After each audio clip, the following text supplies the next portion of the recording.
டேய் பரலோகம் சும்மா என்ன ஃபோனே பார்த்துன்னுக்கிறேன்.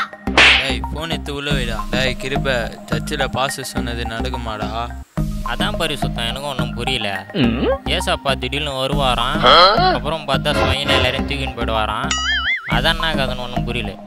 அப்போ நான் தான் முதல்ல போவேன். என்ன கதையாகுது? முதல்ல ஃபோனை வச்சுட்டு போயிடுறேன், கீழே தள்ளுறாரு. பரலோகன் பேர் வச்சது ஒரு குத்தமாடா? டேய் கிருப பரிசுத்தம், என்ன தள்ளி விட்டு எங்கடா போனீங்க? பரலோகன் பேர் வச்ச என்ன விட்டு அவனுங்கள தூக்கின்னு போயிட்டீங்களா சாப்பா? பரவாயில்ல, நல்லா தான் இருக்குது. சர்ச்சில் இருக்கிற எல்லாருக்கும் டேக் பண்ணி ஷேர் பண்ணி விடுவோம்.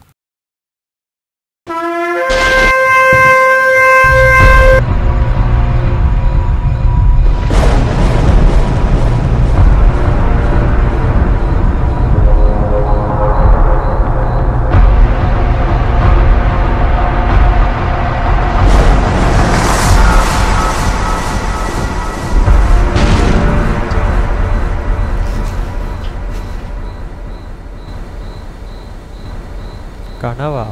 நம்மளாச்சு பரலோகம் போத்தாச்சு. ஹலோ டென்னி, எனக்கு ஒரு கனவு வந்துச்சுடா. அதில் நீயும் ஸ்ரீவும் வந்தீங்கடா. அதில் உன் பேர் கிருபா, அவன் பேர் பரிசுத்தண்டா. அதுக்கப்புறம் ஒரு ப்ரெக்னென்ட் லேடி, பெரிய பாம்பு வருதுடா, குழந்தைங்க கூட பிறக்குதுடா. ஒன்றுமே புரியலடா எனக்கு. நீ அவனும் திடீர்னு வேறு காணாமல் போயிடுறீங்கடா. என்னவாடா இருக்கும்? எனக்கு சரியாக தெரிலடா. பாஸ்ட்டுக்கு ஃபோன் பண்ணி கேட்டு போகிற, அவர் தெளிவாக சொல்லுவார். சரி, பாஸ்டர் நம்பர் அனுப்புடா, நான் கால் பண்ணி கேட்டுக்கிறேன். Praise the Lord pastor, Joel பேசுகிறேன். பிரைஸ் தி லார்ட் பா ஜோயல். என்னப்பா இந்த நேரத்தில் கால் பண்ணியிருக்க? எனக்கு இந்த மாதிரி இப்போ ஒரு கனவு வந்துச்சு பாஸ்டர். அப்படியாப்பா, பயப்படாத, நான் கிளியராக சொல்கிறேன், கேட்டுக்கோ. கர்ப்பவதியான ஸ்திரியை இஸ்ரவேல்னு சொல்லலாம். அந்த குழந்தை இயேசு கிறிஸ்துன்னு சொல்லலாம். அந்த பெரிய பாம்பு தான் பிசாசு, சாத்தான் என்று சொல்லப்பட்ட பழைய பாம்பாகிய பெரிய வலுசர்ப்பம். ஆண்டவர் சீக்கிரமாக வரப்போறாருப்பா. அதற்கான அடையாளங்கள் எல்லாம் நடந்துட்டு இருக்கு. அதனால நீ பாவத்தெல்லாம் அறிக்கையிட்டு இயேசப்பாவுக்குன்னு பரிசுத்தமா பிரியமா வாழ உன்னை அர்ப்பணிச்சிரு. டெய்லி ப்ரேயர் பண்ணு, பைபிள் படி. நீ செய்ய வேண்டியதை, உனக்கு தேவையானதை அவர் வெளிப்படுத்துவார். Thanks pastor. ப்ரேயர் பண்ணணுமா? பைபிள் படிக்கணுமா? இப்போ தான் ஜென்ரேஷன் மாதிரி யூடியூப்லாம் வந்துச்சு, அதில் போய் பார்ப்போம். இதுலேயும் புரியல. ஏதோ பாஸ்டர் அனுப்பிச்சிருக்காரு, சரி போய் பார்ப்போம்.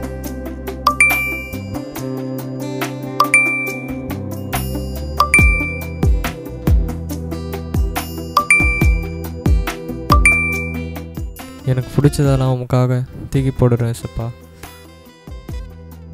என் வாழ்க்கையே உமக்காக அர்ப்பணிக்கிறேன். என் உயிரில் கலந்த உயிரே, உறவாக வந்த உறவே, உயிரோடு வாழும் வரையில் உடன் வருகிறேன்.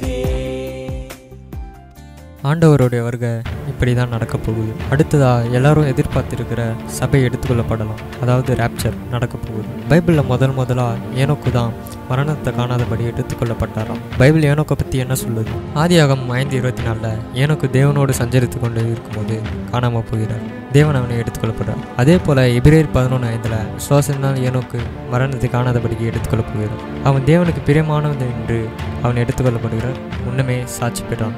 கடைசியாக யூதாவில் இயேசுவின் வருகையை முதல்ல முன்னறிவிக்கிறார். ஸோ ஏனோக்கு போல் நானும் இயேசுவின் வருகையில் ஃபஸ்ட்டு போக ஆயத்தமாக. ஜோயில வாடா. என்ன பண்ணுற? இயேசுவின் வருகை பற்றி பார்த்துட்டு இருக்கேன்டா, உனக்கும் சொல்கிறேன், நீயும் கேளு. நம்ம இருக்கிற காலம். அடுத்தது இயேசுவின் ரகசிய வருகை. ரட்சிக்கப்பட்டு பரிசுத்தமாக இருக்கிற எல்லோரும் எடுத்துக்கொள்ளப்படுவாங்க. அடுத்து பூமி அந்தி கிறிஸ்து ஆளுமைக்குள்ளே வரும். 7 வருஷம் உபத்திர காலம், இது கடைசி 3 வருஷம் மகா உபத்திர காலம். இது முடிஞ்சதுமே ஏசப்பா இந்த பூமிக்கு வந்து சாத்தானை சிறையில் அடிச்சுட்டு 1000 வருஷம் அரசாட்சி பூமியில் நடக்கும். இதுக்கப்புறம் தான் உலகத்தின் முடிவு வரும், இறுதி நியாய தீர்ப்பு நடக்கும். சாத்தானும் அவன் சேனையும் ஜீவ புஸ்தகத்தில் பேர் இல்லாதவங்க எல்லாரும் நித்திய நரகத்தில் தள்ளப்படுவாங்க.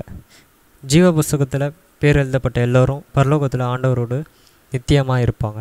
இவ்வளோ உபத்திரத்தை தாண்டி போகிறத விட பரிசுத்தமாக இருந்தால் ரகசிய வருகையிலே எடுத்துக்கொள்ளப்படலாம். பரிசுத்தமாக இருந்து ராப்சரில் போகிறோம். வருகைக்கு காத்திருக்கிற அட்வான்ஸ் சபையாரே, ஏசப்பா நம்மளை எவ்வளோ நேசிக்கிறார்ல. உலகத்துக்கு அடிமையாக இருந்த என்னையும் தேடி வந்து ரட்சகர் மீட்டு கொண்டார். நாமும் கிறிஸ்துவின் வருகைக்குள்ளே போகணும்னா நம்ம என்ன பண்ணணும், எப்படி இருக்கணும்?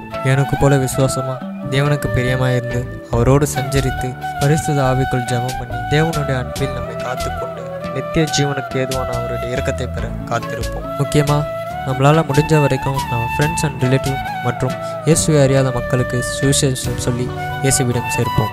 நாமும் ஆயத்தமாகவும் மற்றவர்களையும் ஆயத்தப்படுத்துவோம்.